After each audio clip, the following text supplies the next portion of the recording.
Book Lover is about a struggling bookseller who has a store right here in Warwick called the Book Lover. Oh, that's hard. Honestly, I think I have to say it's Ruth, my bookseller.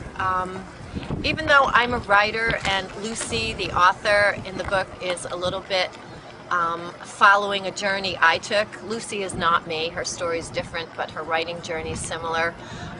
When I was originally self-published before my first novel was taken by Hyperion Books and published internationally, I sold books literally out of the trunk of my car, and I met so many booksellers that I became involved in what I call in the trenches, so to speak. I learned how to be a bookseller, and so many of them shared stories with me. And I know anyone who's a book lover just loves going into a bookstore, and I learned firsthand how writers don't just struggle, the booksellers struggle like crazy.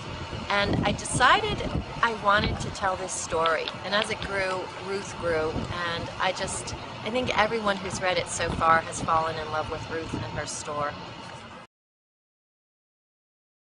One of the reasons I wrote this book is because the book world is going through such horrible changes, I would have to say, in recent years. Probably, I've been quoted as saying the book industry and the book world have changed more in the past 5 years than they probably have in the past few centuries because of technology, because of some inequality in the business with booksellers. Online booksellers, many of them do not have to pay sales tax, which you walk into a bookstore and you buy a book, you're paying sales tax.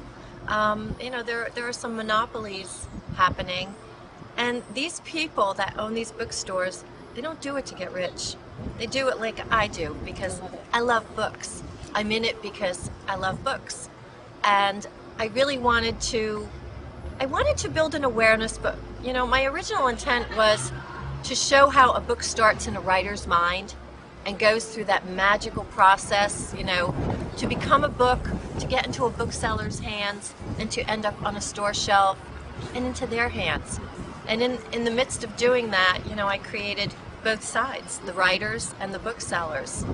And the fact that this bookstore here went out of business is it's sad. It's really sad. People need to know that if they love books, if they like going in their local bookstore, you might spend $1 more. One of the booksellers I got to know really, really well in my travels is Betsy Ryder from Williamsport, Pennsylvania. Her bookstore is called Otto's, a book lover's paradise. Betsy actually sold books in a prison. She was very open with me, and she inspired a lot about Ruth.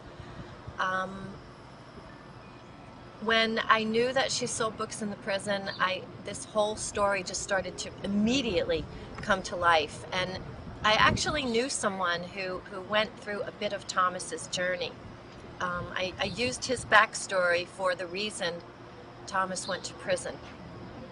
That said, the person I know was very lucky. He had connections, and he did not go to prison. But he easily could have, because he did something very dangerous.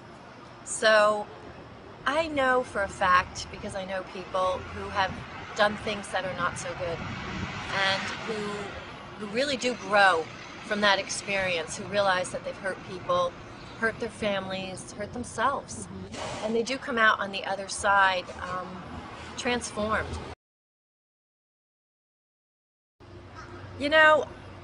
This is beautiful, I have to say. When you get the book and it's a real book and there's this amazing cover, because I have to say, this is the first cover I absolutely love. I'm gaga about this cover. That's a sweet moment.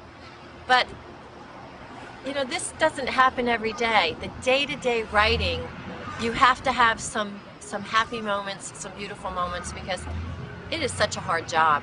And I have to say, when I write something that clicks, either it's a description of a place, like there's a scene where I write about Colin coming out of the lake, and when I wrote that scene, I have to tell you, I was happy. You know, I felt like I nailed this scene, that I wrote something beautiful because I love words, I love language, and when that happens, it's like, yeah, this is why you do it. Not really for this. This is what eventually happens, but it's the writing that keeps you going.